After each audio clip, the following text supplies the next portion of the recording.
L'histoire que je vais vous raconter se trouve dans le livre de Genèse au chapitre 38. C'est l'histoire d'une rencontre entre Tamar et Juda, son beau-père. Quand je pense à cette rencontre et je prépare ma toile, je choisis des couleurs chatoyantes, orange, rose, couleurs lumineuses car cette histoire qui commence bien mal est quand même destinée à la lumière.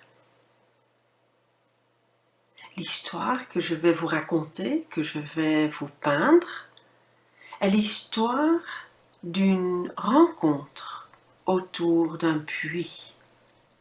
Cette histoire se passe à l'entrée de Énaïm. Énaïm, cela signifie le puits, la source, mais aussi les yeux. Voilà l'endroit où se trouve mon puits. La terre y est chaude, de ton brun, rouge, mauve, et de là, une source qui jaillit, qui va féconder la terre et les histoires des hommes. L'eau de cette source est claire, elle est pétillante, elle est lumineuse, elle est prometteuse. Nous sommes à l'entrée de la source. C'est un lieu de rencontre, pas uniquement ici. Il y a d'autres récits bibliques où l'on voit se dérouler des histoires les plus étonnantes au bord d'un puits. On peut y jeter son frère, mais on peut également y trouver le grand amour. Jésus va faire au bord du puits la connaissance de la femme samaritaine. Mais aujourd'hui, c'est le lieu d'une rencontre féconde entre Juda et Tamar. Juda se rend chez les tondeurs de son troupeau, mais il dévie de son chemin. Et là, il voit la femme qui se tient près de la source, une femme voilée qu'il prend pour une prostituée. En réalité, il s'agit de Tamar. Tamar est veuve après avoir perdu son premier mari, fils de Juda. Elle a perdu également son deuxième mari, le frère de Onan. Et ni l'un ni l'autre ne lui a donné un enfant.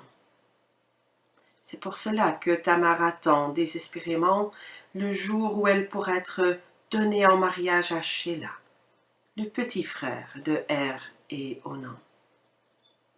Juda n'y consent pas. Juda a peur de perdre aussi son troisième fils. Lorsqu'il l'aborde, c'est elle qui fixe le prix de leur rencontre. Un petit chevreau que Juda promet de lui envoyer le lendemain. Mais Tamar exige des gages. Le seau, le cordon et le bâton que Juda tient dans la main. Le lendemain, Juda envoie son serviteur avec un petit chevreau au puits, mais il ne trouvera pas là une prostituée. Bredouille, il rentre à la maison. Quelques mois plus tard, on vient rapporter à Juda que Tamar est enceinte. L'accusant d'aventure illicite, Juda décide que Tamar doit être mise à mort. Tamar envoie dire à son beau-père: « Voici l'homme à qui appartiennent ce seau, ce cordon et ce bâton. C'est son enfant que je porte. » Alors Juda reconnaît. Il reconnaît Tamar comme il reconnaît qu'elle est juste par rapport à lui en disant « Elle est juste par rapport à moi parce que je ne lui ai pas donné Sheila ». C'est l'histoire d'une rencontre, une histoire qui se passe à l'entrée de la source, à l'entrée du puits, à l'entrée des yeux. C'est l'histoire où celui qui devait voir n'a pas vu jusqu'à ce que, des mois plus tard, il reconnaît comme juste celle qui, par son audace, lui ouvre les yeux et l'avenir. C'est l'histoire d'une source qui devient regard, qui devient rencontre prometteuse de vie.